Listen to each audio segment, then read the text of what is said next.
Question number 9। इस question में सबसे पहले हम ये देखेंगे कि पूछा क्या है।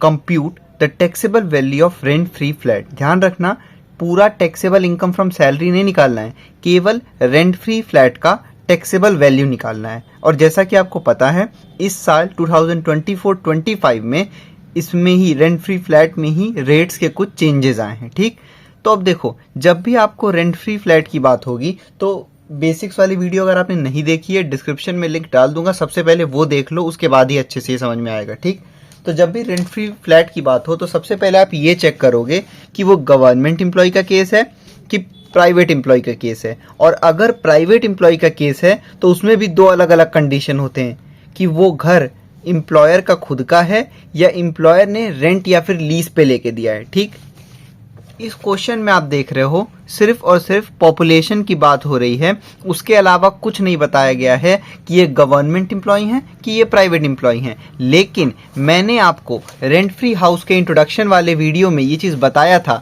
कि जब भी क्वेश्चन में रेंट फ्री हाउस पूछे और उस जिस जगह पे फ्लैट दिया गया है या घर दिया गया है वहाँ की पॉपुलेशन की बात की हो तो समझ जाना कि जो हाउस दिया गया है एम्प्लॉय को वो ओन्ड बाय एम्प्लॉयर है। ठीक, यानी कि उस घर का मालिक एम्प्लॉयर खुद है। अब देखते हैं क्वेश्चन। और प्राइवेट एम्प्लॉय की जब भी बात हो, यानी कि ये प्राइवेट एम्प्लॉय वाला क्वेश्चन है, और जब भी प्राइवेट एम्प्लॉय का केस आएगा सबसे पहले आप क्या निकालोगे? सैलरी। ठीक, ये होता है salary for rent free house. तो देखो यहाँ पे mister X get 3,40,000 as basic pay, यहाँ पे आ जाएगा 24,000 एज कमीशन। देखो यहाँ पे है salary for rent free house में, ये भी आ जाएगा, ऐड होगा। फिर है 10,000 एज बोनस, ये भी यहाँ पे ऐड हो जाएगा। फिर है 6,000 एज यूनिफॉर्म अलावेंस। ये ध्यान देना, यहाँ मैंने आपको बताया था कि जितने भी उस क्वेश्चन में टैक्सेबल अलावेंस दे रखे होंगे केवल आप वही लोगे, लेकिन उसका जो ओरिजिनल टैक्सेबल वैल्यू होगा ना वो लोगे। ठीक, तो यहाँ पे आप देख रहे हो कि 6,000 रुपये बोला है, लेकिन आगे बोल दिया यूनिफॉर्म अलावेंस में कि 6,000 का 60% जो है यूनिफॉर्म बनाने में मिस्टर एक्स ने यूज कर लिया है। ठीक, वीडियो 2 में हमने एक शॉर्ट फॉर्म याद किया था, एक्ट हुड। मतलब ये 6 अलावेंस अगर दिख जाएं तो हम केवल उतना ही टैक्सेबल करते, कहने का मतलब जितना भी यूज हो चुका होता है उस अलावेंस में से उतना पोर्शन एग्जेम्प्ट कर देते हैं हम। ठीक है, तो यहाँ यूनिफॉर्म अलावेंस भी आता है इसमें। ठीक, तो इस क्वेश्चन में बोला गया है कि 6,000 रुपये में से 60% यूनिफॉर्म में यूज हो गया, तो ये वो वाले पार्टली टैक्सेबल में आता है, इसलिए 6,000 का 60% हो गया 3,600, और इसको आप 6,000 में से माइनस करना, यानी कि केवल 2,400 रुपये यूनिफॉर्म अलावेंस का टैक्सेबल वैल्यू आएगा, और salary for rent free house में भी केवल 2,400 जोड़ेंगे, ना कि 6,000। आगे बढ़ते हैं। ट्रांसपोर्ट अलावेंस बहुत इंपॉर्टेंट। देखो, अब ट्रांसपोर्ट अलावेंस 22,800 है। बहुत लोग इसको देख के कंफ्यूज हो जाएंगे भाई कि यहाँ पे डिडक्शन देने लगेंगे, क्योंकि हमने ट्रांसपोर्ट अलावेंस में 2 तरीके के डिडक्शन पढ़े थे, लेकिन डिडक्शन केवल 2 ही कंडीशन में मिलता है। एक तो तब जब वो एम्प्लॉय खुद ट्रांसपोर्ट सिस्टम में काम कर रहे हो, ऐसा कुछ भी यहाँ पे नहीं बताया गया है, और दूसरा तब जब वो ब्लाइंड, डेफ, डम या फिर फिजिकली चैलेंज्ड हो, तब। दोनों ही कंडीशन नहीं है, इसलिए यहाँ पे ट्रांसपोर्ट अलावेंस फुल्ली टैक्सेबल हो जाएगा। ठीक, आगे बोला है रेंट फ्री अनफर्निश्ड। ध्यान रखना, अनफर्निश्ड यानी कि फर्नीचर नहीं प्रोवाइड किया गया है। Is provided in a place where the population is. हमको 3 अलग अलग कंडीशन के लिए रेंट फ्री हाउस का वैल्यू निकालना है। पहला कंडीशन, जब जिस जगह पे फ्लैट सिचुएटेड है उस जगह का पॉपुलेशन 40 लाख से ज़्यादा हो। ठीक, सेकंड कंडीशन हमको तब निकालना है जब मोर देन 15 लाख हो बट 25 लाख से एक्सीड ना कर रहा हो। ठीक, और थर्ड कंडीशन तब पूछी गई है जब पॉपुलेशन 10 लाख को एक्सीड नहीं कर रही, यानी कि 10 लाख से कम है।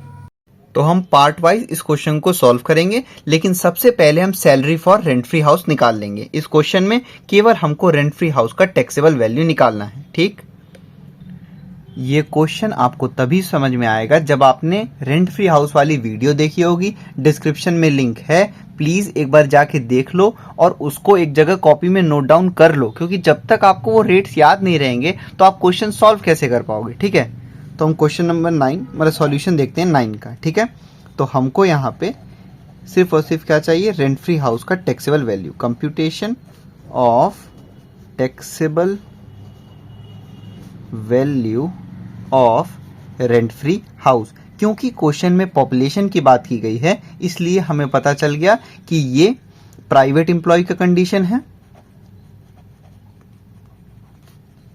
और जो हाउस है वो ओन्ड बाय एम्प्लॉयर वाली कंडीशन है।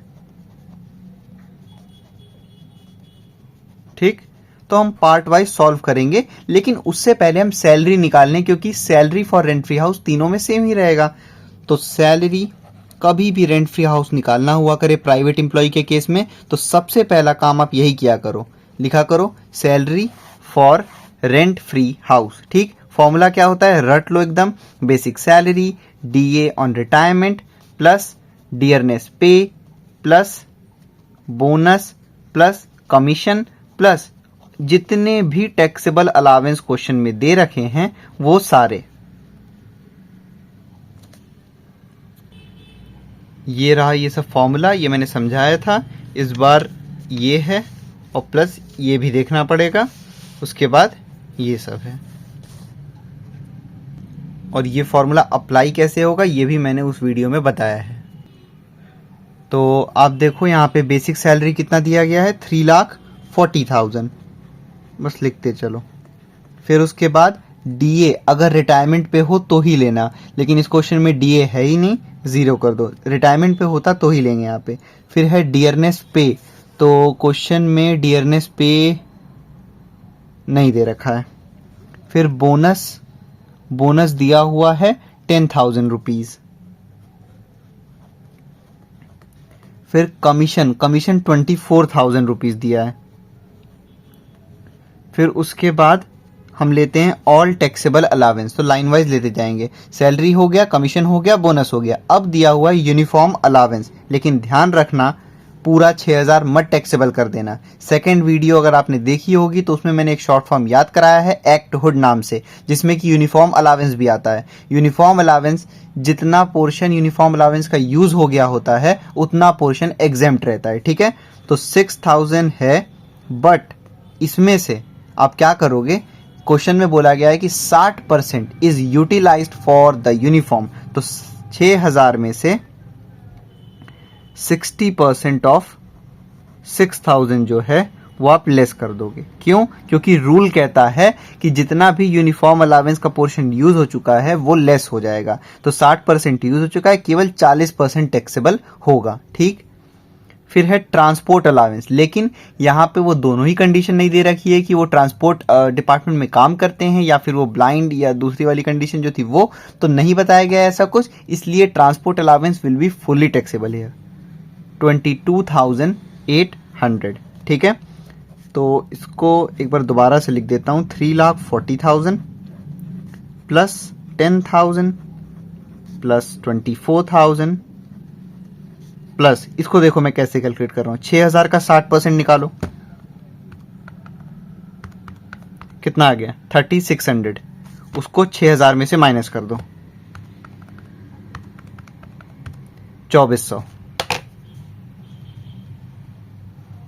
प्लस ये ट्रांसपोर्ट अलावेंस यानी कि 22,800, यहां लिख देता हूं 22,800।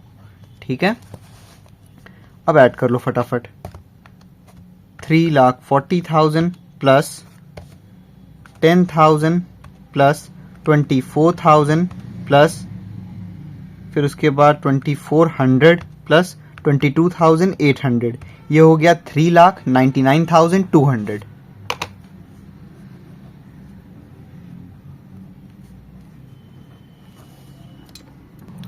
सैलरी निकल गया। अब हम पार्ट वाइज सॉल्व करेंगे। सबसे पहले पार्ट ए है मोर देन 40 लाख। जिसने भी इंट्रोडक्शन वाली यानी कि रेंट फ्री हाउस की वीडियो देखी है वो खुद से पहले ट्राई करो, वीडियो पॉज करके फिर वीडियो देख लेना। जैसा कि हमने सीखा है, इस ऐड से लेकर यहाँ तक सब कुछ सेम होता है, जो भी चेंज होता है तीनों कंडीशन में वो केवल ऊपर वाला है। ठीक, अब देखो जैसे कि इस क्वेश्चन में हमको असेसमेंट ईयर और प्रीवियस ईयर तो नहीं बताया गया है, लेकिन ऑब्वियस सी बात है कि ये बुक जो है 2024-25 ईयर की है, तो इसमें जो भी इंफॉर्मेशन दिया होगा वो हम ऐसा अज्यूम करके चल रहे हैं कि वो प्रीवियस ईयर 2023-24 का होगा, क्योंकि अगर असेसमेंट ईयर 2024-25 है तो उसमें जो कुछ भी हम इंफॉर्मेशन लेंगे वो प्रीवियस ईयर का ही तो लेते हैं। ये भी मैंने इंट्रोडक्शन वीडियो में समझाया है। यानी कि 1 अप्रैल 2023 से लेकर 31 मार्च 2024 तक का जो भी वैल्यू होता है वही लेते हैं। ठीक, अब बात ये है ना कि एक तरीके से समझ लो कि आप लोग का ये साल है, मतलब कि आप लोग का जो असेसमेंट ईयर पड़ रहा है, ये केवल आप ही लोग को ये गिफ्ट मिला है कि आप लोग को दो फॉर्मूले लगाने पड़ेंगे, ये वाला भी और ये वाला भी। क्यों? क्योंकि गवर्नमेंट ने इस साल रूल चेंज किया है, बट कब से चेंज किया है ये देखने वाली बात है। 1 सितंबर 2023 तक, यानी कि 31 अगस्त 2023 तक जो भी कैलकुलेशन होगा वो पुराने वाले रेट से होगा, और 1 सितंबर 2023 से जो भी कैलकुलेशन होगा वो नए वाले रेट से होगा, यानी कि 2011 सेंसस से होगा। ठीक, समझ में आया इतनी बात? तो अब जैसा कि आप देख पा रहे हो, आपका प्रीवियस ईयर क्या है, 1 अप्रैल 2023 से लेकर 31 मार्च 2024, यानी कि जैसा कि मैंने भी बताया 31 अगस्त तक पुराना फॉर्मूला। तो यहां से काउंट करो अप्रैल से, अप्रैल मई जून जुलाई अगस्त, 31 अगस्त तक पुराना फॉर्मूला लगेगा ना, यानी कि 5 महीने पुराने फॉर्मूले पे, फिर जो बचे हुए 7 मंथ हैं, यानी कि सितंबर, अक्टूबर, नवंबर, दिसंबर, जनवरी, फरवरी, मार्च, जो बचे हुए 7 महीने हैं वो हम इस फॉर्मूले से कैलकुलेट करेंगे। ठीक है, तो दोनों को ऐड करेंगे, उसके बाद ये नीचे वाला तो बिल्कुल सेम रहता है। ठीक, तो अब करना स्टार्ट करते हैं हम। पॉपुलेशन पढ़ो कितनी है, मोर देन 40 लाख है। ठीक, तो पहले अभी ओल्ड रेट्स पे आ जाओ।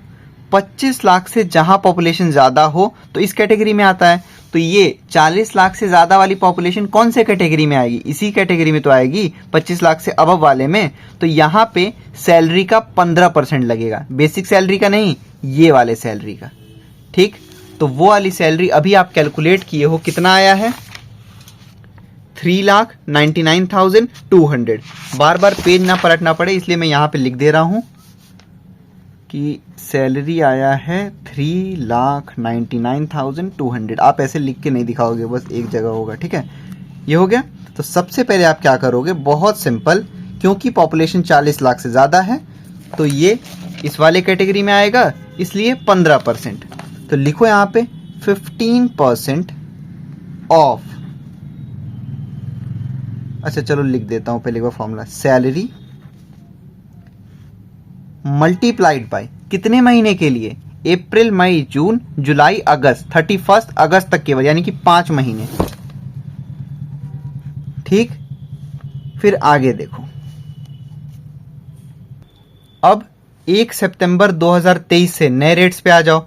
तो 40 लाख से अगर पॉपुलेशन ज़्यादा है तो इस कैटेगरी में आएगा, जो कि सैलरी का 10% होगा। ठीक है, तो यहां आप लिखोगे 10% ऑफ सैलरी कितने महीने के लिए, सितंबर, अक्टूबर, नवंबर, दिसंबर, जनवरी, फरवरी, मार्च, मल्टीप्लाइड बाय 7/12। ठीक, बस इतना ही सा हुआ है। अभी पुराने वाले रेट से जब पिछले साल तक क्या होता था, बस सीधे सीधे यहाँ पे इसी का हो गया होता, ये सब ना लिखते, लेकिन इस बार रेट्स में चेंजेस हुए हैं तो ऐसे कर रहे हैं। पहले के 5 महीने जो रहेंगे वो पुराने रेट से, जो बचे हुए 7 महीने वो नए रेट से होगा। ठीक है, और फॉर्मूला जो है आपको याद करना पड़ेगा, एक जगह पे आप लिख लो इसको, एक तरीके से वो करके, भाई कहाँ से रेट स्टार्ट हो रहा कहाँ से नहीं, वैसे करके रट लो, हो जाएगा, क्वेश्चन लगाते लगाते आ जाएगा। ठीक है, अब देखो यहाँ लिख दो, बस वैल्यू पुट कर दो, 15% ऑफ सैलरी। सैलरी कितनी थी, मतलब कि रेंट फ्री हाउस वाली, 3,99,200। इसको 5/12 से करोगे मल्टीप्लाई, फिर ऐड, यहाँ पे 10% ऑफ सैलरी कितनी, 3,99,200।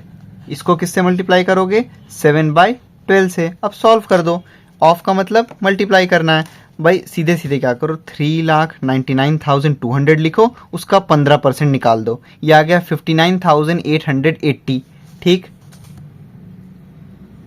तो इससे कितना आ गया 59,880। इसको मल्टीप्लाई किससे करना है, 5/12 से, तो मल्टीप्लाइड बाई 5 डिवाइड बाई 12 कितना आ गया 24,950। अभी ये केवल इस साइड वाला आया है, पुराने रेट्स वाला। फिर से देख लो कैसे किया हूँ, 3,99,200 का 15% निकाला हूँ, फिर उसको मल्टीप्लाई किया हूँ 5 से, डिवाइड कर दिया हूँ 12 से, समझ में आया 24,950। सेम ऐसे ही यहाँ करो, 3,99,200 का 10%, 3,99,200 का 10%, ये हो गया 39,920। इसको मल्टीप्लाई कर दो 7/12 से, मल्टीप्लाइड बाई 7 डिवाइड बाई 12, ये हो गया 23,286.666 जा रहा है। इसको हम राउंड ऑफ कर देंगे, ठीक है, तो इसको हम लिख देंगे 23,287। ठीक, इन दोनों को ऐड कर दो, 24,950 प्लस 23,287, ये हो गया 48,237। 48,237। ठीक है, एक काम करो, यहाँ पे लाइन खींच दो, यहाँ लिख दो 48,237। ठीक है, और चाहो तो यहाँ पे लिख दो, सही रहेगा। अब इसके बाद हम क्या करते हैं, अगर फर्नीचर प्रोवाइड होता तो ये सब करते, ठीक है, कि ओन बाय एम्प्लॉयर तो 10%, हायर बाय तो फुल हायर वैल्यू, और कोई भी अमाउंट अगर एम्प्लॉय ने पे किया होता रेंट फ्री हाउस से रिलेटेड क्वेश्चन में बताया गया होता तो वो यहाँ पे लेस कर देते, लेकिन ऐसा कुछ नहीं बताया है क्वेश्चन में। क्वेश्चन में बस इतना बोला गया है कि घर दिया गया है और ये पॉपुलेशन है, तो जो टैक्सेबल वैल्यू हो गई रेंट फ्री हाउस की वो यही है। तो ए के कंडीशन में टैक्सेबल वैल्यू आ गया, taxable value of rent free house A. ठीक है, अब जैसे ही मैंने ए का किया है वैसे ही बी और सी का होगा। ठीक है, तो आप पहले फॉर्मूले को एक जगह कॉपी पे लिख लो, रट लो, उसके बाद क्वेश्चन को सॉल्व करो खुद से। ठीक है, बाकी मैं नीचे भी सॉल्व करके दिखा रहा हूं आपको। अब सेकंड कंडीशन में आते हैं। सेकंड कंडीशन कहता है more than 15 lakh but not exceeding 25 lakh, यानी कि 15 लाख से पॉपुलेशन ज्यादा हो लेकिन 25 लाख से, sorry, but not exceeding 25 lakh, 15 lakh से ज्यादा हो बट 25 लाख तक। ठीक है, तो भाई यहाँ पे 15 लाख से ज्यादा मगर 25 लाख से कम रहना चाहिए, एक्सीड नहीं करना चाहिए। ठीक है, तो मैं आपको बार बार ये नहीं बता रहा हूँ कि आपका प्रीवियस ईयर है 1 अप्रैल 2023, 31 मार्च 2024 तक है, वो मैं स्टार्टिंग में बता चुका हूँ, आपको भी पता होना चाहिए। ठीक है, तो क्योंकि प्रीवियस ईयर ये है और इस साल 1 सितंबर से रेट चेंज हुए हैं, तो पहले के 5 महीने पुराने रेट से, आगे के 7 महीने जो होंगे वो नए रेट से। तो देखो भाई, 15 लाख से ज़्यादा मगर 25 लाख से कम। ठीक है, तो ये देखो पुराने रेट के हिसाब से सैलरी का 10% लगेगा। ठीक, तो यहाँ आप लिखो 10% ऑफ सैलरी और उसका 5/12, क्योंकि 31 अगस्त तक भी बस होगा इससे। फिर अब नए रेट्स में आ जाओ, तो लेकिन पॉपुलेशन वही है ना, 15 लाख से ज़्यादा मगर 25 लाख से कम।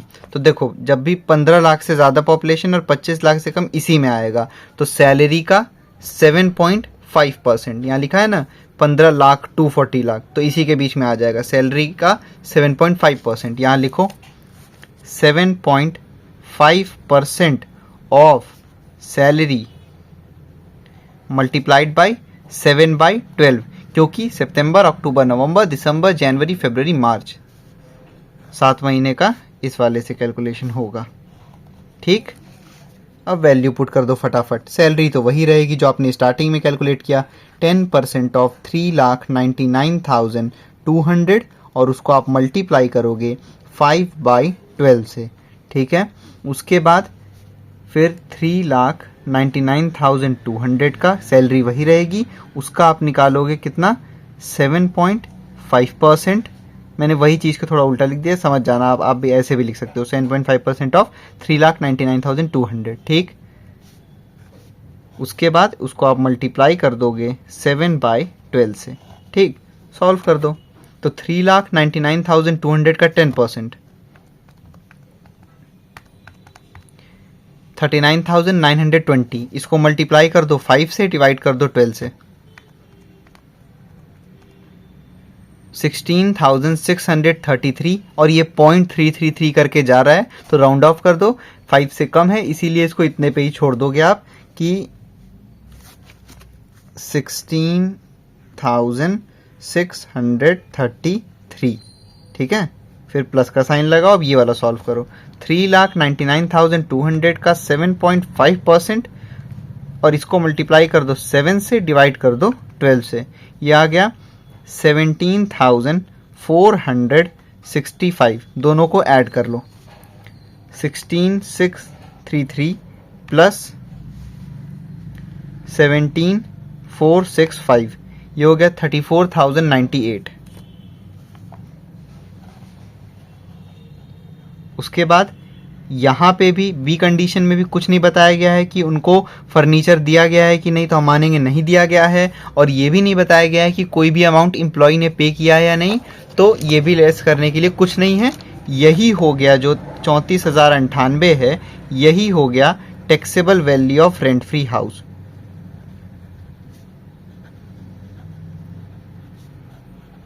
ठीक,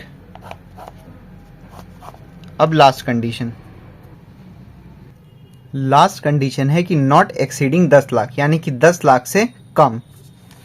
तो क्योंकि हमारा प्रीवियस ईयर है 23-24, तो पहले के 5 महीने ओल्ड रेट से कैलकुलेशन होगा।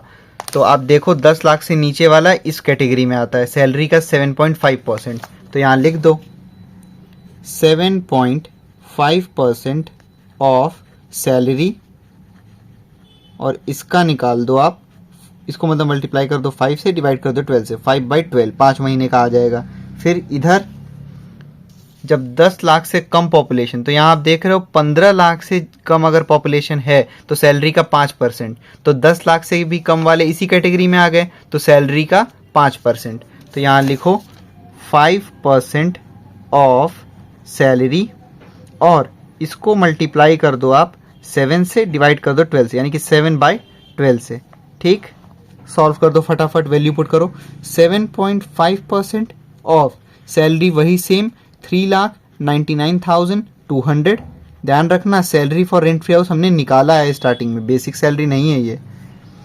इसको मल्टीप्लाई करोगे 5/12 से, फिर उसके बाद आप क्या करोगे, यहाँ पे आप लिखोगे 5% ऑफ सैलरी कितनी 3,99,200। ठीक, इसको मल्टीप्लाई करोगे 7/12 से। ठीक है, तो यहाँ लिखो आप ये चीज़, अब मतलब सीधे सॉल्व कर दो। कैसे करोगे, देखो 3,99,200 का पहले 7.5% निकाल लो। ठीक, इतने की वैल्यू आ गई 29,940, इसको मल्टीप्लाई कर दो 5 से, डिवाइड कर दो 12 से, 12,475।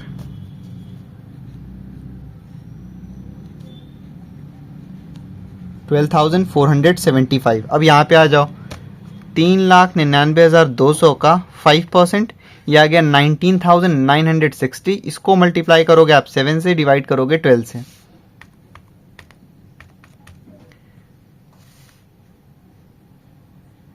11,643। ये 0.33 करके जा रहा है, राउंड ऑफ कर दो, 5 से कम है इतने ही पे छोड़ दो, 11,643। 11,643 दोनों को ऐड कर दो भाई, 12,475 प्लस 11,643, ये हो गया 24,118।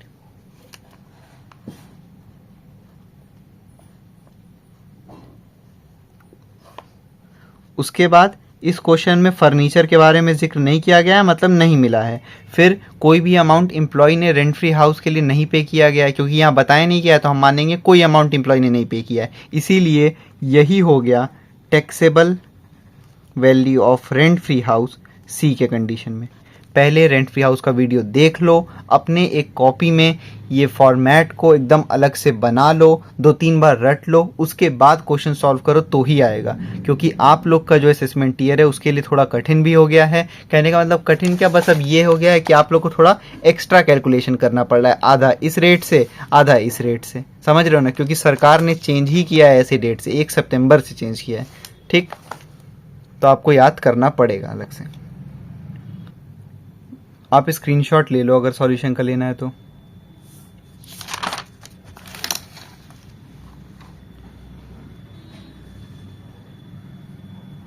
ये हमारा प्रीवियस ईयर था। ये ए का आंसर 48,237, बी का आंसर 34,098 और सी का आंसर 24,118।